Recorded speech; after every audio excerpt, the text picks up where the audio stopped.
हमारे देश में ईमानदारी की बात करना तो आसान है, लेकिन उसे निभाना बहुत कठिन होता जा रहा है। बचपन से ही हमें सच और ईमानदारी का रास्ता सिखाया जाता है, लेकिन जब हकीकत सामने आती है तो ये आदर्श कई बार जानलेवा बन जाते हैं। 12 मार्च को उत्तर प्रदेश के बदायूं में हिंदुस्तान पेट्रोलियम कॉरपोरेशन लिमिटेड के 2 अधिकारियों की गोली मारकर हत्या कर दी गई सरेआम। ये अधिकारी हैं 58 वर्ष के जनरल मैनेजर सुधीर कुमार गुप्ता और 34 साल के असिस्टेंट जनरल मैनेजर हर्षित मिश्रा। इस मामले में जो आरोपी है उसका नाम है अजय प्रताप सिंह। उसे गिरफ्तार कर लिया गया है और ये इस प्लांट का एक सप्लायर था, लेकिन भ्रष्टाचार की वजह से इस सप्लायर को 6 महीने पहले ब्लैकलिस्ट कर दिया गया था। ब्लैकलिस्ट होने के बाद इसने कई बार इन अधिकारियों को जान से मारने की धमकी दी और इस पर वहां के जनरल मैनेजर ने पुलिस से संपर्क किया, शिकायत दर्ज कराई और एफआईआर भी दर्ज कराई, लेकिन उनकी जान बचाने के लिए उन्हें कोई सुरक्षा नहीं दी गई। हमारे देश में ईमानदारी से काम करने वाले अधिकारियों की हत्या की ये पहली घटना नहीं है। आज से 21 साल पहले इंडियन ऑयल कॉरपोरेशन के एक सरकारी अधिकारी मंजूनाथ की भी उत्तर प्रदेश के लखीमपुर में ऐसे ही हत्या कर दी गई थी। मंजूनाथ ने पेट्रोल में मिलावट करने वाले लोगों के खिलाफ, उस माफिया के खिलाफ कड़ी कार्रवाई की थी। और आज भी जब कोई और अधिकारी ईमानदारी से काम करता है तो उसे अपनी जान गंवानी पड़ती है।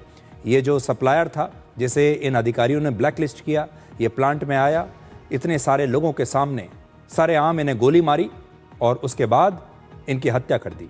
बाद में पुलिस ने इसका भी एक एनकाउंटर किया और इसके भी पैर में गोली मारी और फिर इसे गिरफ्तार किया।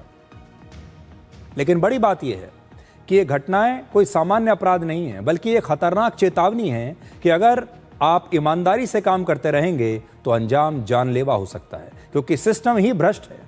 ये डर उसी कुर्सी पर बैठने वाले अगले व्यक्ति तक पहुंच जाता है। एक हत्या सिर्फ जीवन नहीं, बल्कि ईमानदार फैसलों की हिम्मत को भी खत्म कर देती है। पिछले हफ्ते एक नई वेब सीरीज आई थी, उसका नया सीजन आया था जिसका नाम है एस्पिरेंट्स और इसका सीजन 3 रिलीज हुआ। इसमें भी एक ईमानदार सरकारी अधिकारी की गोली मारकर हत्या कर दी जाती है, क्योंकि वो अवैध रेत खनन करने वाले माफिया के खिलाफ कार्रवाई करता है। आपने हमारे देश में अक्सर फिल्मों में बहुत बार देखा होगा कि जब कोई ईमानदार व्यक्ति, कोई ईमानदार अफसर अपना काम ठीक से करता है तो उसे अक्सर जान से मारने की धमकियां दी जाती हैं और उस पर भ्रष्टाचार करने के लिए दबाव बनाया जाता है और बात न मानने पर उसकी हत्या कर दी जाती है। ये आपने अक्सर हमारे देश में फिल्मों में देखा होगा। लेकिन आज जो बड़ा सवाल मैं आपके सामने लेकर आया हूँ वो ये है कि इन सरकारी अधिकारियों के पास भी ये विकल्प था कि वो उस माफिया के साथ मिल जाते, उससे रिश्वत ले लेते और फिर मिलकर भ्रष्टाचार करते, तो आज ये दोनों जीवित रहते।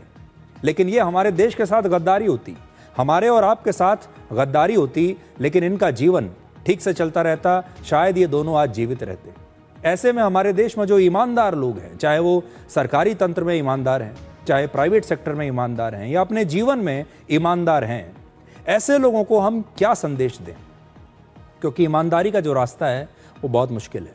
ईमानदारी के रास्ते में बहुत परेशानियां आती हैं, बहुत दिक्कतें आती हैं और कई बार जान भी चली जाती है। तो आज की ये जो कहानी है, बहुत दुख है इस बात का कि इन 2 अफसरों को मेडल मिलने की बजाय, इन्हें इनाम मिलने की बजाय, इनके लिए तालियां बजाने की बजाय आज इनका जीवन ही समाप्त हो गया। और जब इस प्रकार की कोई कहानी आती है तो वो अगले ईमानदार अफसर को डराती है। उसके लिए भी एक चेतावनी होती है कि अगर उसने भी अपना काम ठीक से किया तो उसका साथ भी यही किया जाएगा। इसलिए हमारे पूरे सिस्टम को ईमानदारी की वैल्यू को समझना पड़ेगा। हमारे देश में जो पुलिस है, प्रशासन है, जब कोई इस प्रकार का अधिकारी आता है मदद मांगने के लिए तो उसकी जान की रक्षा करना हमारी पुलिस की जिम्मेदारी होनी चाहिए, हमारी सरकार की जिम्मेदारी होनी चाहिए।